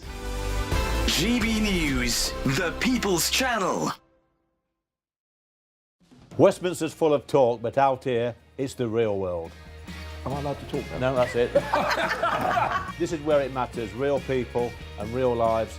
That's what politics is all about. The fact that Trump made a good start, no. Straight answers, no spin, and just a couple of pints. How many fingers have I got up? About 10. So join me for Lee Anderson's Real World every Friday at 7 p.m. only on GB News. The People's Channel, Britain's news channel. GB loyalty points are here. They're our way of saying thank you for spending time with GB News. Through commenting on your say, voting in You Decide polls and shaping the debate, you can earn GB loyalty points. Unlock rewards, reach milestones and climb leaderboards. Don't just watch our programmes, come and be part of them. Get started by scanning the QR code or go to gbnews.com/loyalty points.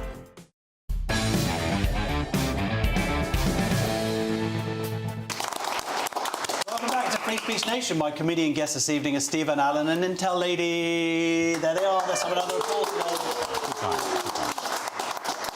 Right, we're going to get some more questions from our audience, and our first question is from Vahid. Hi, Josh. Hello. Does supporting terrorists help Palestinians? Does supporting terrorists help Palestinians? Well, this is the story. 500 people were arrested yesterday. Palestine Action protests in London. You had massive attack musician Robert Del Naja among the 523 people detained for showing support for a proscribed organisation in Trafalgar Square. Busy day that you're visiting down. We're doing a gig together on Tuesday. Yes, Comedy we are. Unleashed. That's going to be fun. Unleashed, yeah. And so this is you coming down to London and for a lovely weekend of pro-Palestinian protesters and trans activists and women and me and a few men. I know, it's wonderful. Just so busy, so much. I managed to skillfully avoid all protests, though. Oh, good for you. I went to see ABBA. Well, not, you know. ABBA, was that good? It was great. That was, yes, I want to see a bit of It's ABBA there. worth seeing, but there you go, I've just plugged Do you something. avoid London on the weekends? I avoid ABBA. To be fair, I tend to not. When you just see in the news that it's just going to be grinding to a halt. Also, I mean, to get overly nerdy about it, when there are also loads of works on the tube at the same time. So you didn't have a chance of moving around underground. So overground, no, that's all shut off because there are about 15 different protests happening in various directions. No, I just stay out of it. Well, that's the thing, is getting on the tube afterwards, you have this very awkward thing. I've been to a bunch of counter-protests where it's like 50 Jews and there's like 100,000 people doing zikhars and screaming at you. And then you get on the tube afterwards and you're like, hello, okay, good to see you again. Normally that stuff happens on the trams. That's where the real bad incidents happen. You have to watch out for those trams. Yeah.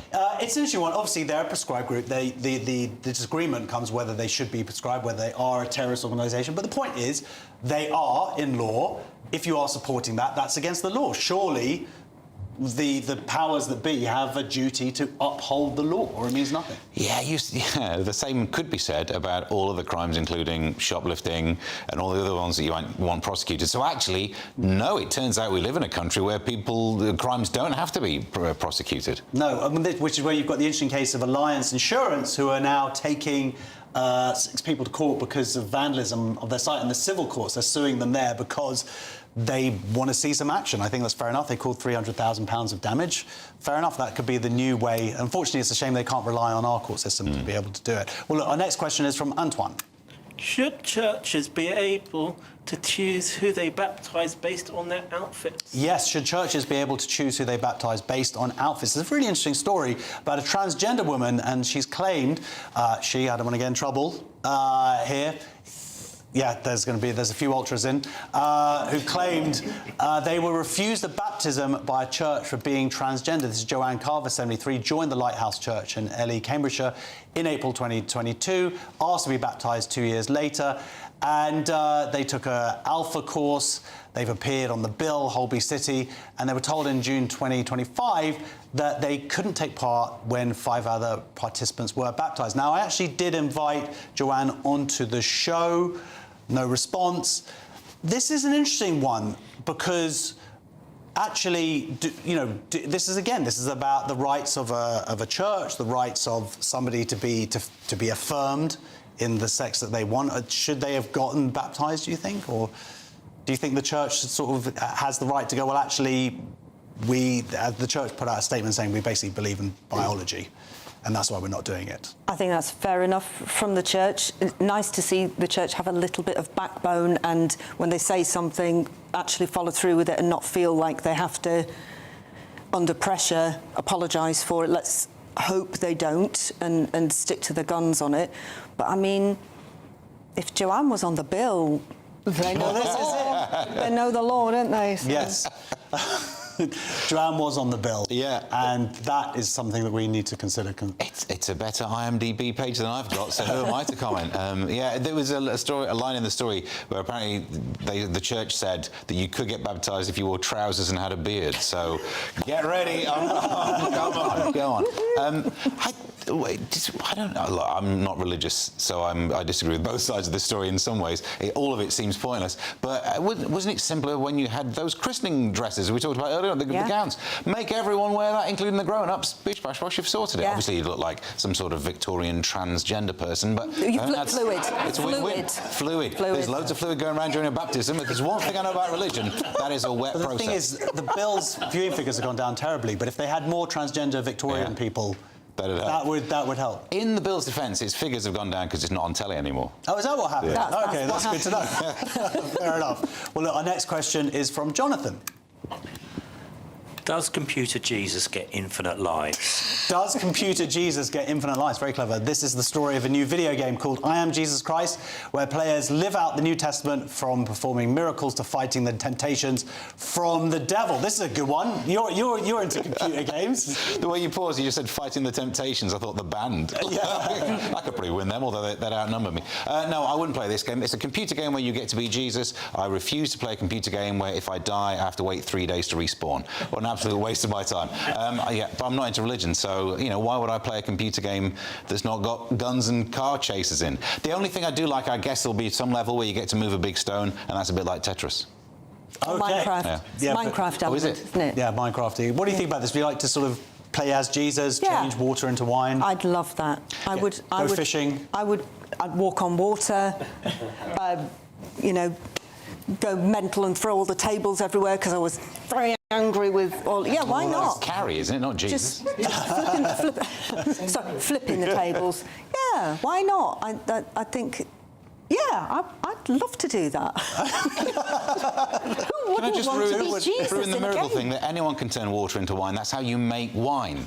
Why is that a miracle? You start with water, it just takes slightly longer than Jesus. Why are you ruining it for everybody? Well, just because of science. All right, well, look, let's get our final question from Sally. Should children be allowed to read any books written by white men? Yeah, should children be allowed to read any books written by white men? Now, this is a story for a charity called End Sexism in Schools. They've called for Britain to ditch the most popular books for GCSE English because the curriculum is non-representative. They attack previous reforms from 2014 as reducing teachers' choices to an overwhelmingly white and male selection. There is something interesting here to know that it's only 5% of the books are written by women that are studied in school. That's quite an interesting statistic, I thought. You think that would bother people more and they would want to push for, for... More women to write books? Yeah, and I mean, there's plenty of women that have written books. They're out there. They exist. Yeah, it's a bit...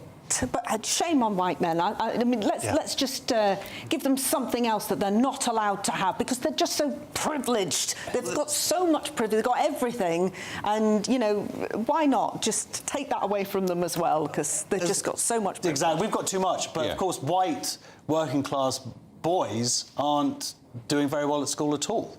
So this goes counter to this argument. Surely we need more white working class books. Oh, well, that's the thing. I don't think there are any working class books. I think it's the kind of thing middle class people do, isn't it? Write books. Yeah. What are you talking about? Loser. Yeah. Who has time for basically, that? unless you study Kess, there's nothing else going on in the working class world, is it? But the idea of getting more women doing it, yeah, you're right. GCSE English should focus on Barbara Cartland, I imagine, will be the kind of... Let's focus on that. That'll teach them You're something. always trying to get people to read Barbara Cartland. I've got loads in the boot, so I'm trying to sell them. Enid Blyton.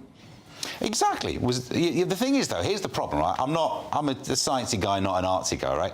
The problem with all these authors, you never know which ones they are, do you? Some of them have got names that sound like blokes, turns out they're women. They pull that fast one on you, don't they?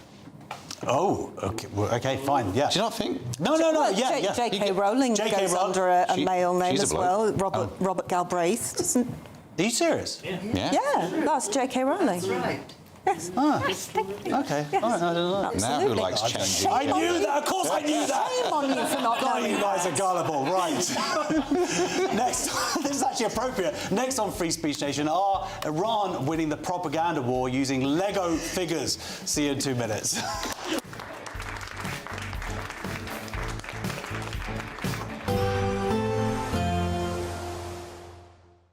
Dinner under the stars tonight? That reminds me of our travel insurance. You mean all clear skies? All Clear Travel Insurance sponsors GB News Travel Destinations forecast. Well, it's a mixed picture across Europe. It is turning drier for southern parts of Spain, but there are also some heavy showers and thunderstorms. So cloudy across Madeira and the Canary Islands as we head through Monday, drier across Gibraltar and southern parts of Spain. But elsewhere, there's going to be a focus for heavy showers and thunderstorms. Best of the sunshine across Greece. And then for many, there is some sunny spells, but again, still further showers still in the mix this week. Bye-bye. All Clear Travel Insurance sponsors GB News Travel Destinations forecast. Hello there, welcome to your evening GB News weather forecast. And low pressure is slowly easing away. Turns chilly tonight, we'll see a frost, but there'll be further showers in the forecast through Monday. So there's the area of low pressure. Sat to the north of the UK, it's slowly drifting towards Iceland, allowing the isobars to open up. And that means a chilly night across the whole of the UK. There will still be some showers around, but as we head overnight, lengthy clear skies for many of us, just coastal showers generally, but also frequent showers across northwest Scotland. They'll continue here through the night. Under the clearest skies, towns and cities will dip away to around 2 or 3 degrees, but in the countryside, a touch of frost is possible, -2 or so in places. But it does mean a sunny start to Monday morning, with the exception again across northern and western Scotland here. Frequent showers first thing, a little wintry over the higher ground, best of the sunshine in the east and the south of Scotland.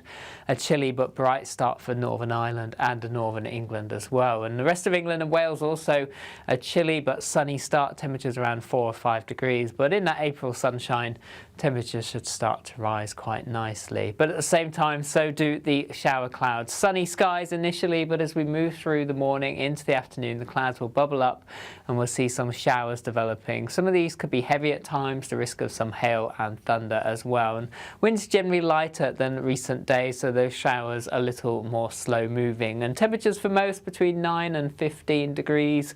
So in the sunshine, not feeling too bad. Another chilly start to Tuesday morning, a patchy frost, and then clouding over from the west as we go through the day. Best of the sunshine across northern and eastern parts as we go through into the afternoon, but even here clouding over eventually with the risk of some patchy rain moving in. Through next week, it stays generally changeable, further spells of rain at times, but turning a little warmer. Every week there are stories that shape the national conversation. We'll be discussing that. And on Saturday Morning Live, we break them down. Is that true? This is fascinating, isn't it? The politics, the headlines, the debates everyone's talking about. And the questions that you want answered. Do you think it was a legitimate attack for him to make? What led you to set up this fantastic movement? You know what? It's a great question, Olivia. So what are you waiting for? Your weekend starts here. Saturdays at 10 a.m, only on GB News. I've been in Westminster for a long time, but I know that though power may be here, its effect on people's lives is across the whole of the country. We may be where rules are made, but it's where they're implemented that matters. Join me, Jacob Rees-Mogg, for forthright and frank discussion on where Britain has come from, where it's going, and where it will end up. That's State of the Nation, Monday to Thursday, 8 to 9 o'clock. Vox Populi, Vox Dei.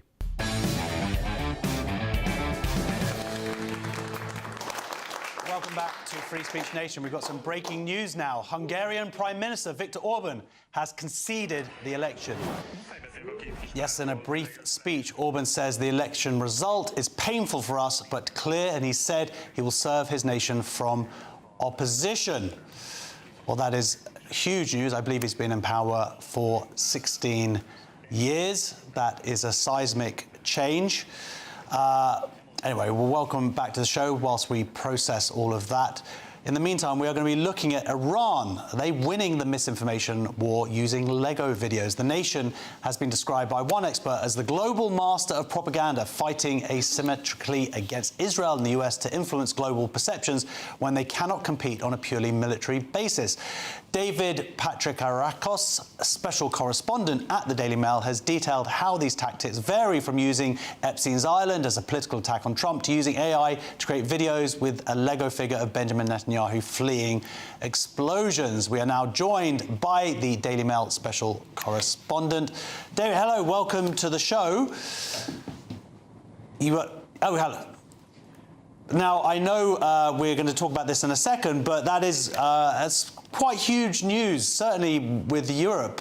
Viktor Orban's conceding. That is a seismic change, surely. It is, not just for Hungary, but for Europe, as you say. I mean, Hungary is obviously very controversial for many reasons, not least because many see it as Putin's Trojan horse into the EU. Orban has been very friendly to Putin over a number of years and has acted as a kind of resistor against tougher action on the Kremlin in Ukraine. So big news, not just for the Hungarians, but also for the Europeans and possibly, we hope, for the Ukrainians. Absolutely. Well, speaking of another war, Iran, there's supposedly a ceasefire in place. But the article that you published this week is basically about how Iran is winning the information war, or the disinformation war, I should say.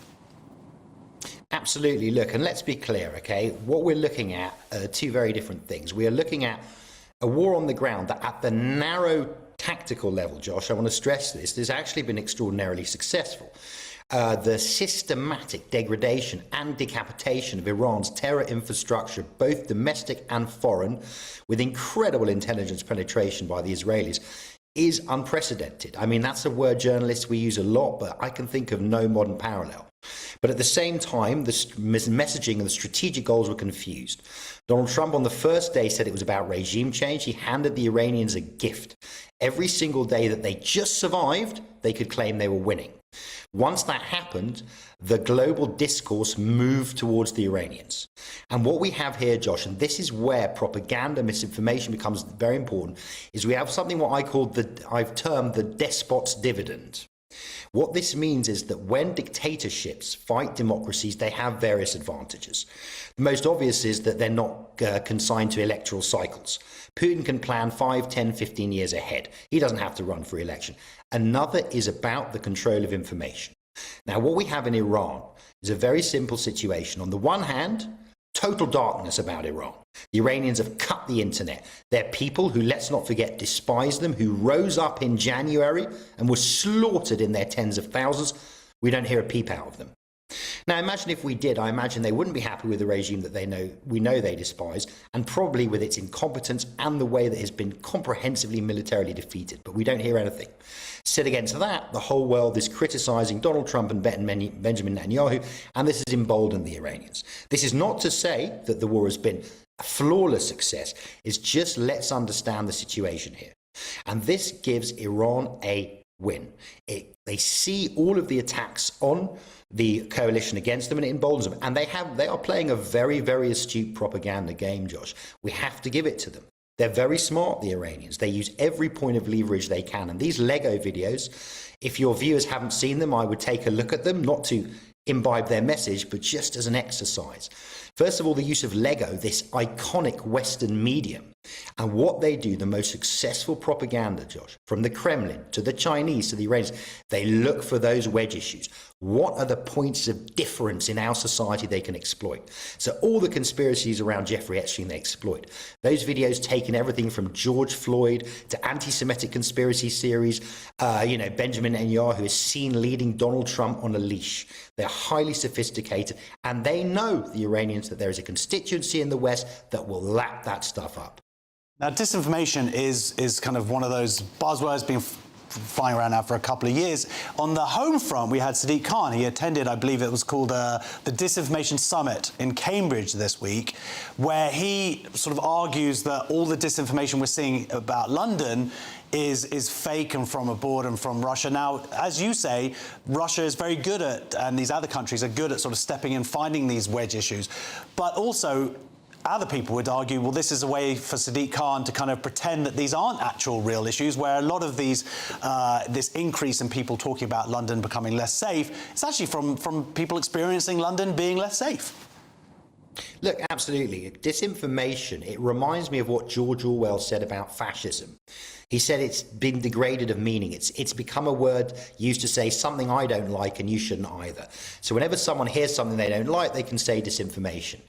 Look, the thing about, and we'll quote someone else now, Benjamin Disraeli's lies, damn lies and statistics.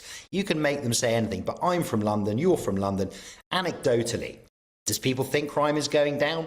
Phone theft is epidemic, knife crime is rising. There has been a drop in certain serious crimes like murder, largely to do with increased ambulance performance, that sort of stuff. But knife crime is an epidemic. And Sadiq Khan is essentially jumping on a bandwagon here, the disinformation bandwagon, understanding there is a broader problem with a lot of the nonsense, the conspiracy theories, the anti-Semitism, all of this stuff that comes out of social media, and essentially trying to use it as a cover for what is, I have to say, unfortunately, a real problem in London today.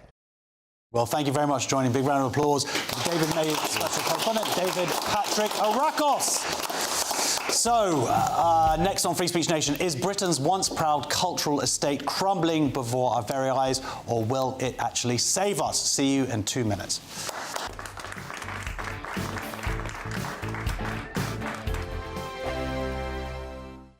As soon as it hits 11 and the headlines come in, The Late Edition brings you the breaking news from all the front pages. because the news is going to happen. So get a head start today. Patrick Christie's tonight, Late Edition. Alex Armstrong tonight, Late Edition. From 11 o'clock every night. Only on GB News, the People's Channel, Britain's news channel. Patrick Christie's Tonight. Weekdays from 9 p.m. My daughter and her 7-year-old classmates were compelled by their teacher to perform a ritualistic worship to the Islamic deity Allah. She told them, let's all have a go now. We all need to do the performing of a prayer. We need to pray to Allah, and we need to take our shoes off. Right. And so you are of the view that the children were forced to do this. I mean, we contacted the school. The school don't deny that an Islamic prayer happened. They say that the children weren't forced to do it, but you seem to be of a different view. Who in the right mind expects a 7-year-old to have the maturity or the self-awareness to refuse an instruction from a teacher, a sort of key authority figure in their lives? It's impossible. It's unrealistic. And the school knew this. The teacher certainly knew this. Can I just ask, just out of interest, what are the kind of demographics at the school? Do they have quite a lot of Muslim pupils at the Church of England school where you are? And the reason I ask this, by the way, is that actually there is a Church of England school relatively close to where I live, where an overwhelming majority of the female pupils there are wearing hijabs and are clearly not Christian. So I'm just intrigued to know what the demographics of this Church of England school are in your area. The demographics at my daughter's school, as far as I understand it, are over 90% Christian. There are no, I believe, non-Christian believers or followers in that class. GB News, the People's Channel. Join me, Nana Akwe, for an informative, interactive news programme with a difference. It's fun. No, he didn't say that, Dave. I'm so surprised. I think there's an element of truth to that. Join me from 3 p.m. every weekend, only on GB News, Britain's news channel. Breaking news, live updates, stories that matter. From the heart of the GB newsroom to every corner of Britain, with our team of dedicated journalists across the UK. GB News bulletins are there to deliver the latest news that matters to you. Bulletins on GB News, the People's Channel, Britain's news channel.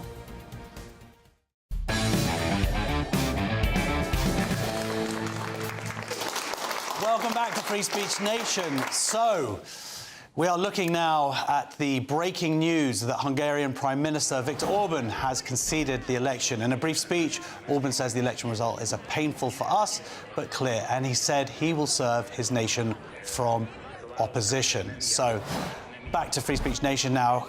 Can culture save the UK, or is it the other way around? Author Pierre Dalancazes, did I pronounce that right? That will do. That will do, has been writing about Britain's crumbling cultural estate and the degree to which our institutions have been captured by ideologies. Pierre now joins me in the studio. Pierre, welcome to the show.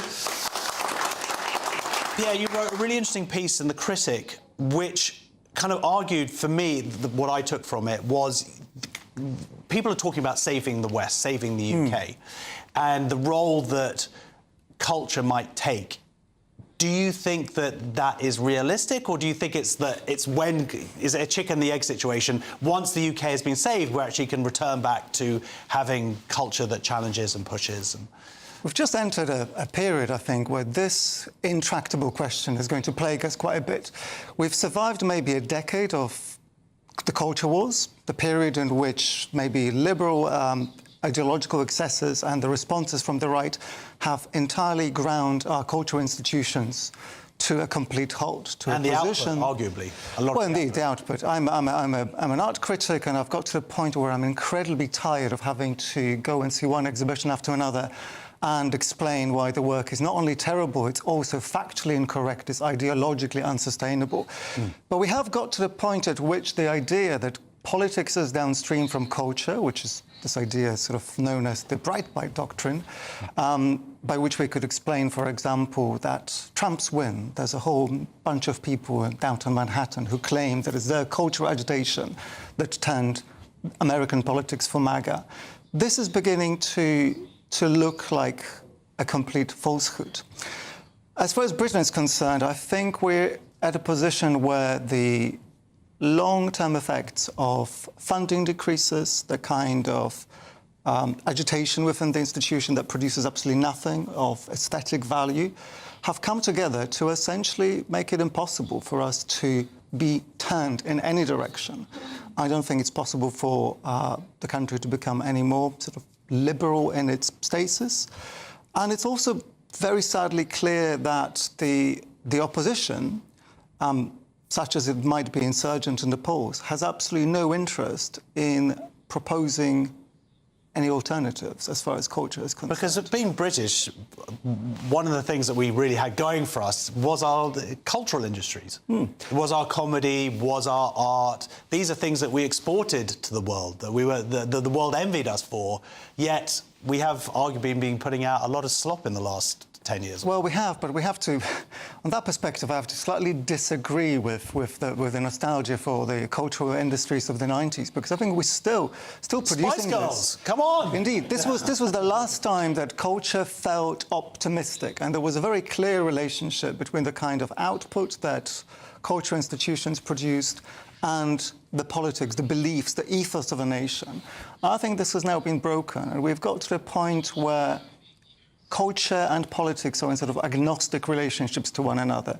And what is very depressing is that no one seems to see this gap as an opportunity. So when you say no one, you don't think anybody from the political parties? Certainly not from the right. I would be... It would be shocking to hear a proposal from any of our insurgent parties. What do you think the opportunity is then? The opportunity is to really ask the question that you asked me at the beginning, which is what on earth is it that British culture is? we have gone through a period of complete infantilization of this kind of 5 British values. How those translate into either the output of the culture institutions, which serve the middle classes to a great extent, or the much broader grassroots cultural sphere is completely up for grabs. Yes, and do you see any sort of grassroots, anything positive that we can look towards? I'm going to plug myself in. I run an organisation called Votorin, in which I get, French name unfortunately, we get people to talk about things like British culture. I've got guests who discuss these kind of things, who have written books about this, and there is a beginning of a sort of a grassroots interest, but it's so far outside of the institutions that one is slightly lost. Well, that's it. It does seem to be, and we've talked about this a lot on the show, but our institutions being captured and holding back this kind of grassroots renewal that we arguably need if we're going to be embracing our future in this country. Well, a big round of applause, please, ladies and gentlemen, for our author, Pierre. Thank you also for joining us for this week's Free Speech Nation. Stay tuned for the brilliant Alex Armstrong tonight. That's coming up next. And remember, you can join us in the audience. You just have to go onto our website and you will be able to get some free tickets to the show. Thank you so much for joining us. Take care. Yes, hello. We've got a big show coming up for you tonight. Of course, we'll be talking about those massive Hungarian elections. Miriam Cates, who's interviewed Orban, will be with us. She'll be talking about that and dissecting all the analysis from that.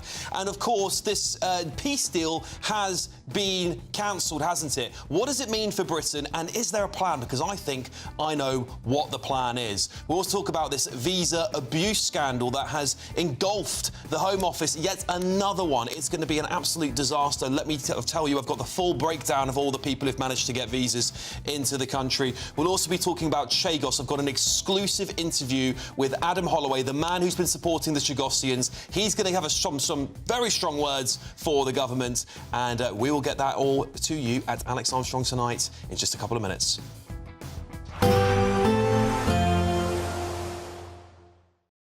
Today, clouds overhead, total zen within. Vox Solar sponsors the weather on GB News. Hello there, welcome to your evening GB News weather forecast. And low pressure slowly easing away.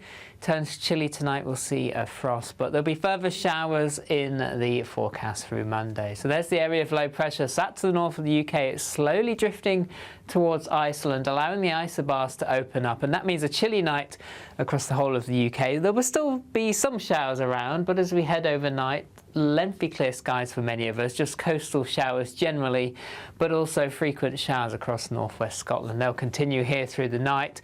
Under the clearest skies, towns and cities will dip away to around 2 or 3 degrees, but in the countryside, a touch of frost is possible, -2 or so in places. But it does mean a sunny start to Monday morning, with the exception again across northern and western Scotland here. Frequent showers first thing, a little wintry over the higher ground, best of the sunshine in the east and the south of Scotland.